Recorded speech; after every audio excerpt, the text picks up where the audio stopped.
down in moist soil and dense woods. If you know where to look, I know where quite a few nice pawpaw patches are. In my dad's woods, some other places. But I wanted some here, and what I did, I've got another one over here. It's a wild one I dug up with my dad's. Again, they like moist soil. I planted them here where it stays moist. They've been doing well. That one is a wild pawpaw indigenous to this area. This one I bought from Stark Brothers, and it's a grafted pawpaw. I didn't know this until I got this. If you read the label here, it says mango grafted pawpaw. Well, for anyone who knows what a mango is, that's a tropical fruit. So I call this Ohio's tropical fruit. It's done really nice. We've been getting pawpaws off of it for a few years now. Something I noticed while I'm pruning, look what we got here. Now I knew these were here last year. I forgot about them. If I hadn't seen them last year, I wouldn't have known. I'll know now because I know what the bark and everything looks like, but if I hadn't seen them growing last year, I would have thought, what kind of tree is this? Well, guess what? This is mango rootstock coming off the roots of this. The mango rootstock on this pawpaw tree is sending up shoots. So you can see, this is a good example of how far out tree roots can run. This is a mango. There's a mango.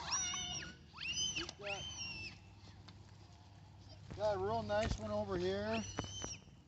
We'll cut, or actually, that's elderberry. Got one right here. There's another one. If you want to take something that grew off the roots, what you want to do is you want to spade it around it to create a root ball. I'm going to get a shovel. I'm going to show you how to spade. You might be asking, why would I want to transplant this? Well, now that I know that mango rootstock, mango's obviously in the same family as pawpaw, or you wouldn't be able to graft them together. I can take these and I can create more pawpaw trees.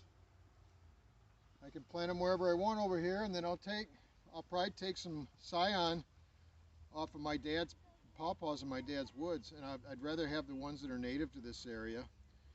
Honestly, the ones we got on this tree and the ones we got on the native one, I don't think we could tell a difference. But I'm a firm believer in use what grows in this area because it's been, whether it's hundreds or thousands of years, it's been through all kinds of weather and disease and everything else, so it's pretty hardy to this area. Why try anything else?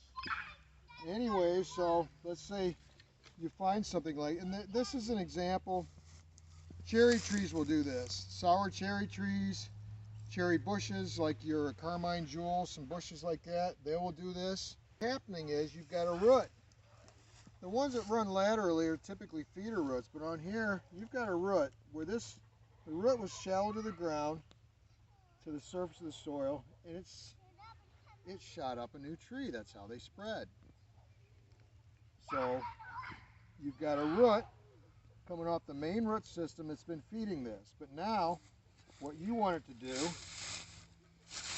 if you want a good shot at least surviving, you don't want to just dig it up. I mean, you want to do it when it's dormant, but don't do it now. What you do, there's a root in there. There. And what you do, you go all the way around. Give yourself a nice root ball. That cuts any roots that are coming in contact with that, and what it's going to force the roots that are on there to do is just comes out of dormancy. It's going to start growing roots like crazy because it's just like taking a baby from its mother. It needs to eat. It's not getting food from it's not getting water from the main tree anymore. So this is going to make it right there. This is going to make it form a root ball. And now I'll probably come back this summer and do this again.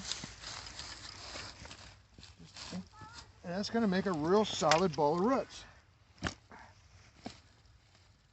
And then next spring or this fall, You'll get your spade in there, you'll go around again. You'll pop that out. It's a nice big ball of roots. Transplant it somewhere and you'll get a much better start. So there's one. Here's one. It's a little bit closer to an elderberry. We got enough elderberries. Look how far this came. This is 6 foot. Now there was probably others coming through here, but I mowed through here, so they never had a chance. But where I didn't mow, because of the elderberries, they came up.